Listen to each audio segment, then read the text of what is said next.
हरियाणा ਦੇ ਵਿੱਚ ਰਾਜ ਸਭਾ ਚੋਣਾਂ ਨੇ ਤੇ ਇਸ ਨੂੰ ਲੈ ਕੇ ਹੁਣ ਸਿਆਸਤ ਭਖਦੀ ਹੋਈ ਨਜ਼ਰ ਆ ਰਹੀ ਹੈ। ਰਾਜ ਸਭਾ ਚੋਣਾਂ ਤੋਂ ਪਹਿਲਾਂ ਕਾਂਗਰਸ ਦੇ ਵੱਲੋਂ ਰਣਨੀਤੀ ਤਿਆਰ ਕੀਤੀ ਗਈ ਹੈ। ਚੋਣਾਂ ਤੱਕ ਕਾਂਗਰਸ ਵਿਧਾਇਕਾਂ ਨੂੰ शिमला शिफ्ट कर दिता गया है। तो शिमला शिफ्ट किया जा रहा है। कांग्रेस विधायकों को 2 सीटां ते 3 उम्मीदवारों के वल्लों नामजदगी भरी गई है। भारतीय जनता पार्टी के वल्लों मैदान दे विच उम्मीदवार उतारा गया, कांग्रेस के वल्लों मैदान दे विच उम्मीदवार उतारा गया ते उधर एक आजाद उम्मीदवार भी मैदान दे विच है। ते कांग्रेस नूं लगातार इस चोणां दौरान क्रॉस वोटिंग का खतरा है।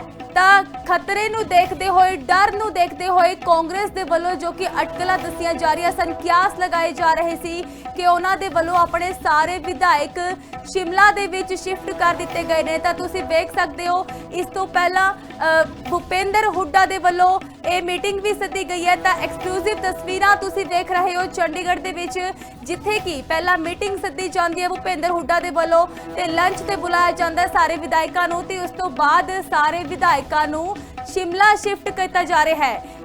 16 मार्च नूं हरियाणे दे विच राज सभा दी 2 सीटां ते चोणां होणीआं ने। उस तो पहला हुड्डा हाउस के विधायकों को ले जाने के लिए ये 2 बसां पहुंचिया ने ते सारे विधायक बसां दे विच जा चुके ने। इस दे नाल ही वो सारे शिमला जाणगे। 16 मार्च तक सारे विधायक शिमला ही रहणगे। तां ये भी दस दिए कि कांग्रेस नूं इस दौरान क्रॉस वोटिंग का भी डर है।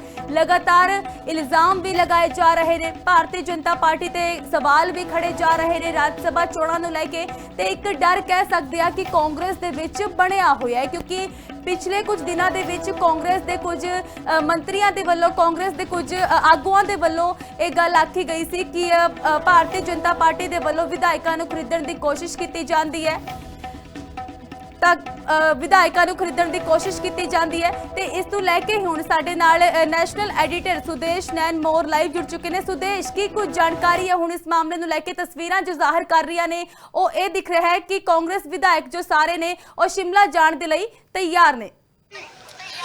बिल्कुल तैयार है। आपको तस्वीरें भी हम लगातार दिखा रहे हैं अनामिका, किस तरीके से यहाँ से तैयारियां शुरू हो गई हैं, मूवमेंट शुरू हो गई है। 2 बसियां हैं जिसमें विधायकों को यहाँ से सीधा शिफ्ट किया जाएगा शिमला। 16 मार्च को चुनाव होना राज्यसभा की 2 सीटों के लिए। निर्दलीय के आने से पूरा का पूरा जो है गणित बिगड़ गया है। आंकड़े कांग्रेस के पक्ष में, लेकिन उसके बाद भी सबसे ज्यादा खलबली कांग्रेस खेमे में है। इसमें क्रॉस वोटिंग का डर सता रहा है। तमाम तरीके से आरोप भी आज कांग्रेस के नेताओं की तरफ से लगाए गए हैं कि लोकतंत्र की हत्या हो सकती है, लोकतंत्र की हत्या ना हो, इसलिए ऐसे कदम उठाए जा रहे हैं। अपने विधायकों को हम यहां से शिफ्ट कर रहे हैं शिमला। आधिकारिक तौर पर हालांकि ये नहीं कहा गया, लेकिन सभी लोगों ने कहा कि हमें आला कमान की तरफ से ये आदेश हुए हैं कि हमें कहीं सुरक्षित जगह पर ले जाया जाएगा। 16 मार्च को वापसी होगी और यहां से अभी पार्टी प्रदेश अध्यक्ष जो हैं राम नरेंद्र विधानसभा एक औपचारिकता भर होती है, हस्ताक्षर करने होते हैं, वो करने के लिए गए हैं। उसके बाद यहां से कुछ राज्यसभा के चुनाव के बीच में जो हलचलें हैं उसके पीछे हम लगातार दर्शकों को बता रहे कि क्यों ये हलचलें आखिर हुई हैं। कि 37 विधायक कांग्रेस के हैं, 31 वोट चाहिए उनके उम्मीदवार को, लेकिन सतीश नांदल जो निर्दलीय उम्मीदवार के तौर पर आए हैं उसके बाद से लगातार हुई है कांग्रेस पर। कांग्रेस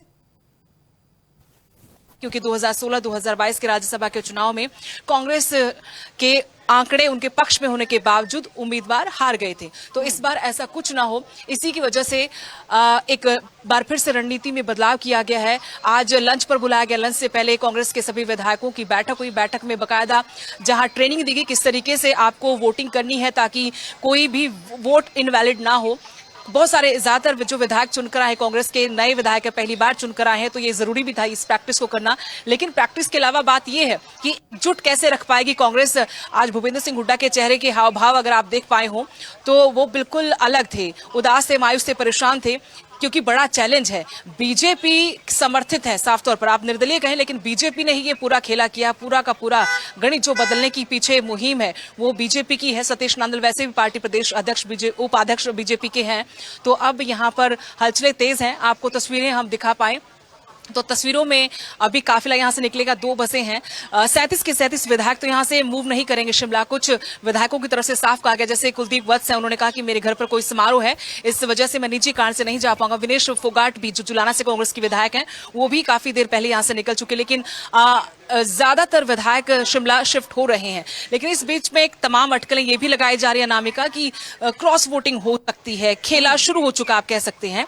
अगले 2 दिन तक बहुत हलचलें होंगी। 16 मार्च को तस्वीर भी बिल्कुल साफ हो जाएगी, आंकड़ा किसके पक्ष में जाएगा। लेकिन कांग्रेस के लिए बहुत चिंताएं हैं। ये साख का सवाल है भूपेंद्र सिंह हुड्डा के लिए कि आप कैसे अपने 37 के 37 विधायकों को बचाकर रख सकते हैं।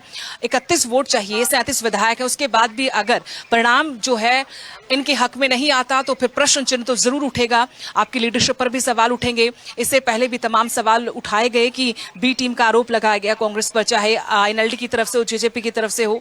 तो अब साबित करने का वक्त है, ये अग्नि परीक्षा है कांग्रेस के साथ साथ भूपेंद्र सिंह हुड्डा की। दीपेंद्र हुड्डा भी यहाँ पर थे।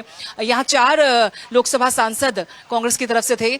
सतपाल ब्रह्मचारी थे, जयप्रकाश हिसार से कांग्रेस के जो सांसद हैं वो, इसके अलावा अंबाला से वरुण मुलाना, दीपेंद्र हुड्डा रोहतक से, ये चारों जो लोकसभा के सांसद है वो भी इस बैठक का हिस्सा थे। हालांकि कुमारी सैलजा नहीं आई। और आपको बता दें, कुमारी सैलजा, रणदीप सिंह सुरजेवाला, भले राज्यसभा चुनाव है और ये साख का सवाल है, उसके बावजूद बहुत एक्टिव नजर नहीं आ रहे। तो यहाँ से आप अंदाजा लगा सकते हैं कि किस तरीके से गुटबाजी है कांग्रेस में। और गुटबाजी की वजह से ही करमवीर सिंह बौद्ध को उतारा गया, आलाकमान की तरफ से उनके नाम पर मुहर लगाई गई। क्योंकि अगर किसी और का नाम भी अगर यहाँ से फाइनल होता तब भी संकट के बादल हम ये नहीं कह सकते कि कम हो सकते थे। क्योंकि अशोक तंवर का नाम था, उदय भान जो पूर्व प्रदेश अध्यक्ष कांग्रेस के हैं उनका नाम भी रेस में था। तो इन 2 नामों पर भी सहमति नहीं बनी। अशोक तंवर क्योंकि पहले पार्टी प्रदेश अध्यक्ष रहे, उसके बाद वो बीजेपी में चले गए। अचानक से विधानसभा चुनाव आए तो कुछ घंटों के भीतर ही उन्होंने बीजेपी के मंच से कांग्रेस के मंच पर एंट्री मारी थी। तो सवाल उनके ऊपर भी थे, तो उनके नाम पर भी सहमति नहीं बनी। लेकिन उदय भान के नाम पर भी सहमति नहीं बनी। करमवीर सिंह बौद्ध को चुनाव मैदान में उतारा गया। तो बहुत मजबूत उम्मीदवार वो नहीं है, बहुत ज्यादा मजबूत उम्मीदवार ना होने की वजह से भी कांग्रेस के लिए परेशानियां हैं। और अंदर खाने बहुत कुछ चल रहा है भी कांग्रेस के भीतर, हलचलें बहुत हैं। और डर कह सकते हैं कि जो हम अटकलें लगा रहे थे इससे पहले, वो डर अब वो जो चेहरे हैं, भूपेंद्र सिंह हुड्डा है उनके चेहरे पर, दीपेंद्र हुड्डा, वो डर उनके चेहरों पर साफ नजर भी आ रहा है। क्योंकि 2 दिन है, 16 को चुनाव होना, वोटिंग होनी है। और अगर फिर भी उनका उम्मीदवार आंकड़ों के हिसाब से जीतता हुआ भी हार जाता है तो जाहिर तौर पर एक बार फिर से सवाल उठेगा। आलाकमान की नजरें भी हैं कि आप क्यों अपने पार्टी के विधायकों को संभाल कर नहीं रख पाए। कुछ और विधायक है, सिरसा से विधायक गोकुल सेतिया, उनके घर पर राज्यसभा चुनाव की हलचलों के बीच में अचानक से मुख्यमंत्री नायब सिंह सैनी का जाना, उनकी नजदीकियां पहले से कुछ और विधायकों लेकर भी अटकलें लगाई जा रही हैं। इससे पहले 5 से 6 विधायक 9 मार्च की जो बैठक थी विधायक दल की सीएलपी की, उसमें नहीं पहुंचे थे। तो अटकलों का बाजार गरमाया हुआ है। लेकिन जो हम लिविंग इंडिया न्यूज पर अपने दर्शकों को लगातार बता रहे थे कि ऐसा होगा, बाड़ेबंदी होगी कांग्रेस की तरफ से। और वो बाड़ेबंदी आज हम साफ तौर पर तस्वीरों में भी देख पा रहे हैं। 2 बसें आ गई हैं, विधायक उसमें करीब करीब सभी बैठे हुए हैं। कुलदीप वत्स का हमने आपको पहले बताया, कुलदीप वत्स ने कहा कि निजी कांड की वजह से वो नहीं जा सकते हैं। लेकिन बाड़ेबंदी शुरू हो गई है। बार बार कांग्रेस की तरफ से यही शब्द इस्तेमाल किए जा रहे हैं कि लोकतंत्र की हत्या ना हो, इसलिए ये सारे इंतजाम किए गए हैं। ਅਸੀਂ ਤੁਹਾਡੇ ਕੋਲ ਮੁੜ ਤੋਂ ਆਵਾਂਗੇ, ਤੁਸੀਂ ਇਸ ਪੂਰੀ ਅਪਡੇਟ ਦੇ ਨਾਲ ਬਣੇ ਰਹੋ।